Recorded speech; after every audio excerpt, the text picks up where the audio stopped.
Welcome back, everyone, and today we are going to talk about another state changer that really helps, which is exercise, the types of exercise that you can do.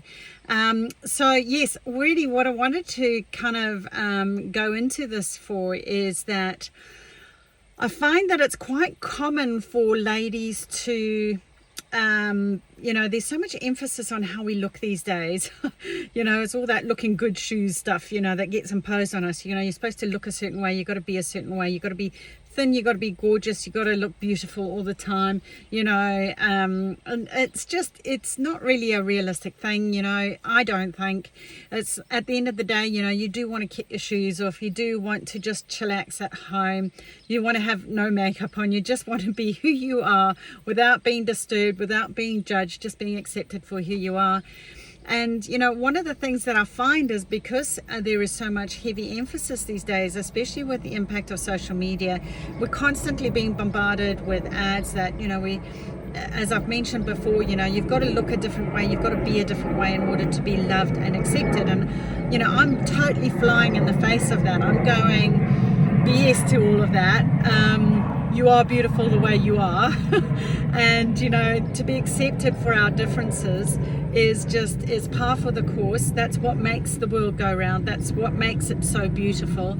I had this discussion the other day with my daughter and her friends. There's one little friend who's quite short, and I was like, such a bonus, like what an asset that is. Like, I remember one time my car in Zimbabwe, it was the days where it was the wind down windows, and I'd locked my keys in the car, and the smallest person was able to get in, whereas all the average and bigger people there's no chance that we would have been able to get in the car and go home. And so and yet you've got really tall people, like my son's got a really tall friend, and I said, you see, like he's a real bonus because he can reach in high places and he can get things that like short people and medium-sized people can't. So it's all sorts that makes the world go around. And I don't want the short person going, I want to be really tall, and I don't want the really tall person going, I want to be really small or be something that I'm actually different, And with women, especially with our physiology, I find that there is just such an emphasis on you have to be different, you have to look different, and exercise. So they go all out on the exercise regimes. Now, great for state change. As we know, physiological change is absolutely key. So what I want to talk about today is the type of exercises that you actually choose to do. What shoes are you going to actually wear? Because I've come across there's two specific buckets almost, if you like. There's people who need to burn off the adrenaline. They're in hypersympathetic, and they need to burn off that excess adrenaline. Whereas if you are in the other bucket where you've gone over the top of the hill and into the collapse mode, going hard in adrenaline is actually going to make you worse. So this is something that I picked up from Steve Porges's Porges work. Amazing guy. If you do look at the animals, I think I've touched on this before, if you look at the animals back into the bush again, say in Africa or whatever, if a zebra or a springbok's being chased by the lion, they go, okay? And then if the lion hasn't obviously taken them out and they've managed to escape, they do that jumping around and they get rid of all that excess, discharge, okay, of all the stress in their body, which is all the, Peter Levine stuff. It's, recognizing that trauma and stress gets locked up in the body and that we actually have to ditch it in order to be able to release and have a natural flow go through rather than containing it in the body and holding it in and resulting ultimately in dis-ease if we don't actually address it. So this is what I'm talking about, is that I've seen a lot of women who have come to me, and it's even mentioned in Dr. Libby's, Rushing Women Syndrome as well, that she noticed that we're in such high cortisol mode, and then all these ladies are rushing off to the gym, doing whatever it is that, high impact pump. I'm not knocking that type of exercise at all. What I'm wanting to draw attention to is identify which bucket you're in before you go and pick the type of exercise that you actually do. So you want to change your state, but pick the right kind of exercise for the state that you're actually in, the shoes that you're actually in. If you're in overdrive, just like wired, and you just got to get it out of your system, then go for it. It's all that it's that pushing exercise. I call it that push exercise. It's like, stretch your limit, burn off that excess adrenal and cortisol levels. So it might be that you go for a hardcore run. It might be that you do pump exercises, so you got your trainer shoes on, and it's the all-go, it's the running shoes, it's the biking, hard out biking, it's the a lot of people get that adrenal release and the endorphin kick from doing distance running, or they get to a certain point and then it's like, I feel so much better now, because they've burnt off their excess adrenaline, and now the endorphins have kicked in, and it helps them to manage the stress. So typically our society has gone, exercise is good, but they focus on that. They don't focus on the other side as much, I don't think. I am generalizing. There's my delete, distort, generalize. But what I have noticed is that there's more emphasis as a rule on that high energy kind of exercise, which is absolutely fine if you're in that bucket, if you're wearing those shoes that are like, I'm so antsy, I'm so wired, I've just got to go and do my de-stress. So like, I sometimes find that, like if I'm really wound up or really stressed about work or whatever the case may be, I might go for a run, or it might be a walk and then I'll run. And even if it stretches where I just go full out and then, stop or slow, well, I don't stop, I slow down and cool down and then do another burst again and then, stop. That suits me. Okay, so that's the other thing I would also be saying is listening to your body, recognize what your limit is, because if you go too hard, you'll go into collapse. Or you'll do yourself damage. I've often seen people who, they get incentivized to push harder. Yes, you do want to do that. Yes, you do want to stretch your boundaries, but not too much where it causes tearing, it causes damage. And that's that fine line of being in tune with your body. It's that whole thing of going in, not out, going in and going, right, I'm going all out. Yes, I've pushed a little bit past my boundary, but I don't want to go too far because then I'll tear a muscle, or, now I'll get injured, or I've got so much lactic burn, because, you get all the lactic acid and it's like, can't move for like days, suddenly you go for a marathon, you've never done one before, that type of thing. Don't be the Forrest Gump who runs around the whole world, or to the other side of the country, or whatever it was he did. It was very funny. Anyway, so just be conscious. It's that awareness of, what shoes am I wearing? I'm antsy, I'm wired, I need to burn this off. Perfect, no worries. And then go and do it. But recognize, internalize, make sure that you're not going past your limit. Do stretch yourself. I'm always up for, going beyond your boundary. I often do stretch events, and it's where it's like, emotionally, physically, spiritually, you push yourself to the next level, and it is a push exercise. It's like where you've got to be incentivized. You often have somebody who's, a coach or, a trainer up at the front going, do this. It might be weights, it might be whatever it is.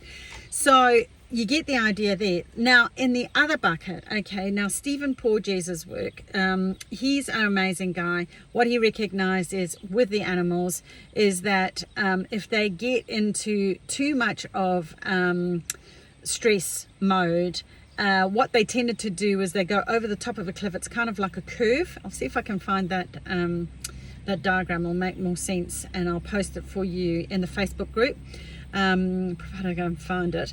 And you go to the top of this curve, and then what happens is you drop down the other side, you go into collapse mode, and it's just like the animals. Sometimes they'll play dead so that they don't actually get eaten by the lion. And as humans, we do this. If like anything, if you think again of a bucket, if you put too much in it, eventually it fills up, and it overflows. It just goes into overwhelm, and the system collapses. It quite literally shuts down. That's exactly what happens when you get over the top of that hill, down the other side. That's a much more concerning area, I find, if people get stuck in that.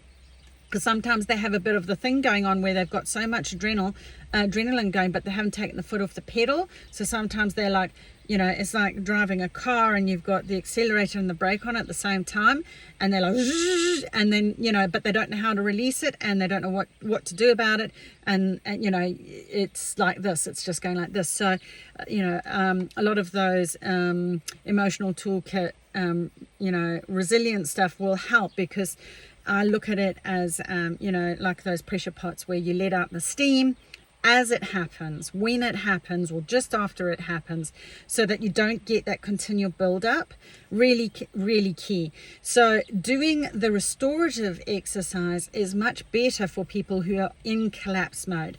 So it quite literally is the yoga, it's the Jing, it's the Qigong, it's the deep breathing exercises, it's the stillness, it's the calm, it's the balance exercise, yoga balancing. It'll be walking in nature, not running, just walking, quite often slowly, because if you're on adrenaline, often and this is how you wear your shoes. If you're walking really fast, kind of tells you about the person, and they like this, and they're talking really fast, and so they're in that like hyper adrenal move, like I think of just one person. She doesn't walk her dog, her dog doesn't walk her, often you see people walking their dog.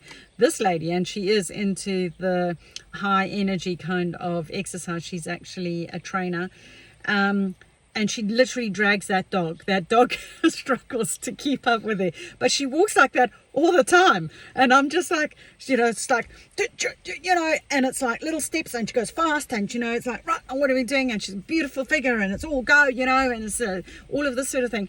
But you do need that balance, so you got to have that.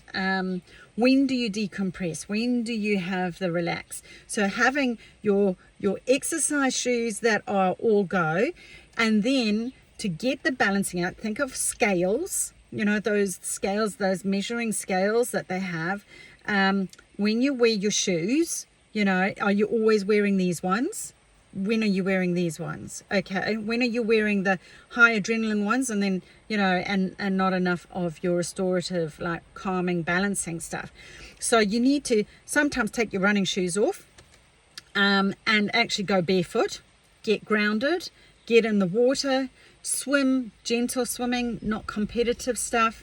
Just breathe, chillax, take it easy, connect with nature, connect with people, be fully present, slow things right down. And restorative yoga, there is going to be some, when I get the moment, I will look to do some videos that also will show you some restorative exercises that you can add into your resilience, emotional resilience toolkit, that you can carry in your handbag. And these are things like, they're specific exercises that help to slow you down. Just like if you are so stressed you can't sleep, so stressed you're not getting through the day. It's a handful of there's 2 or 3 exercises that are coming up for me that are specific yoga poses that I'll show you what they are, and that will indicate for you how to just bring everything right down, so you're not on this high adrenaline drive. Like, just take a breath. And quite often I find that if you do, sometimes you need a combo. So it's again gauging where you're at. If you're in mode, okay, going to be able to be still is probably a bit of an ask.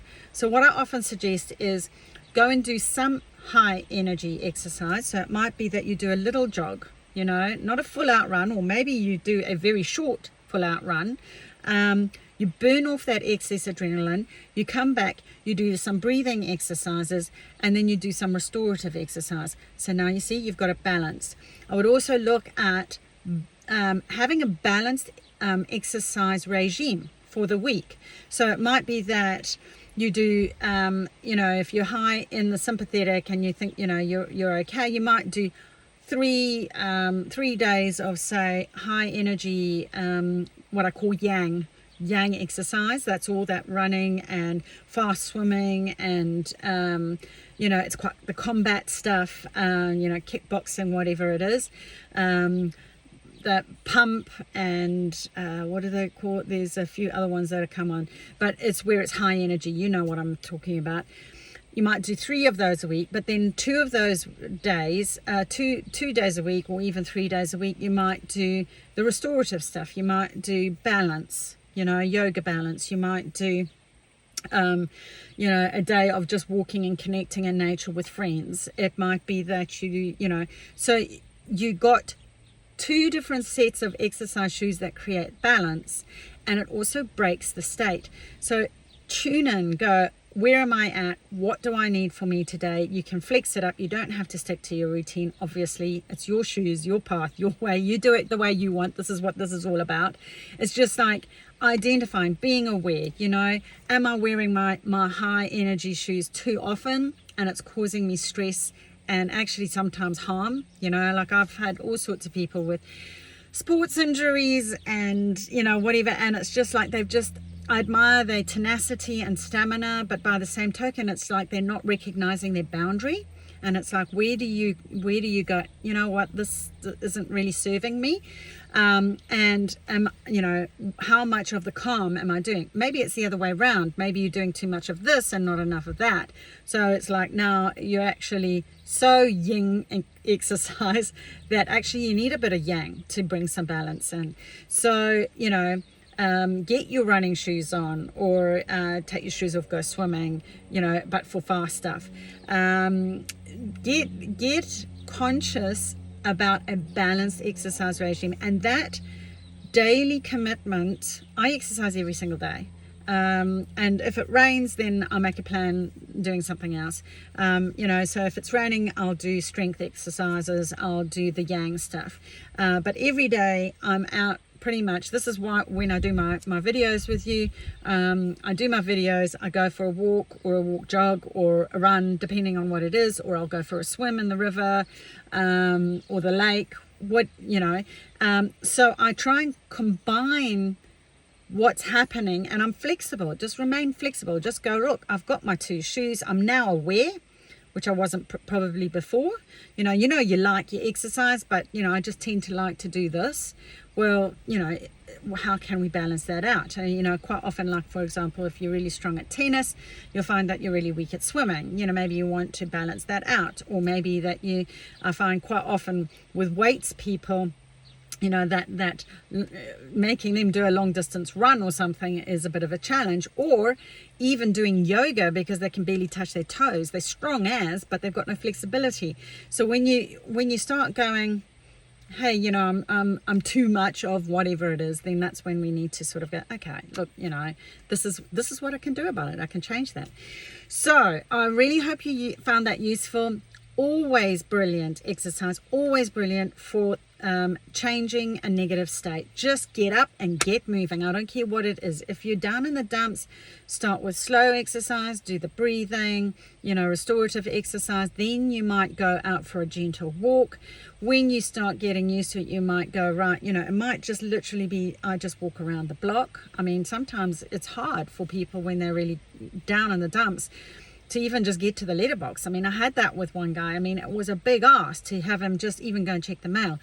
But what we did was, you know, with folks like that, you just take little steps. You just go, right, just go to the end of the road, and then you might go, right, well, go to a friend's house and then back again, you know, and then it might be that you go round the block. And before you know it, if you do that consistently every single day, then before you know it, you're actually doing several blocks. And then you'll get to the, oh, you know what, and this is what happened for me as well, is I landed up one day. I mean, I've never really been a runner. My brothers have been, but not me. I've always been the swimmer of the family, and my younger of my two brothers has always loved his swimming. But I'm much more comfortable in water than I am running on land. And then one day I was just like, this is not fast enough for me, and I just started jogging, and I was like, what's going on?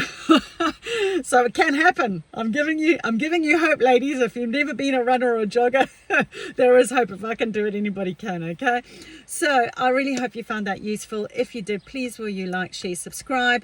If you're on the YouTube channel, hey, I would love it if you guys would hop over onto the Facebook group. Just tell me what, if you found this useful, your exercise regime. What do you tend to do? What have you recognized? Like, I'm doing too much of this, I'm doing too much of the, I'm wearing my Yang shoes more than my Ying shoes. I'm with exercise, I've now decided that I'm going to do more of this exercise, or I haven't got enough strength exercise going on, or whatever it is. Or yes, I've noticed that I'm doing the wrong exercise. That could be another thing. I've been thinking that this is the right exercise, and that's quite often an issue. The Yang exercise is the way that I should have been addressing things, but actually I'm so exhausted afterwards that I know that it's not working for me, but I keep pushing at it because I think it's good for me, when actually it's actually the opposite that you need to be doing. So again, it's that tuning into your intuition, to your higher self, that SELF, your higher self, and going, is that really what I want to do? Is that suited to me personally? And if it is, fantastic, away you go. So please share. I'd love to know. The Facebook group is free, doesn't cost anything, so hop on over, and I look forward to seeing you over there. Thank you. Bye.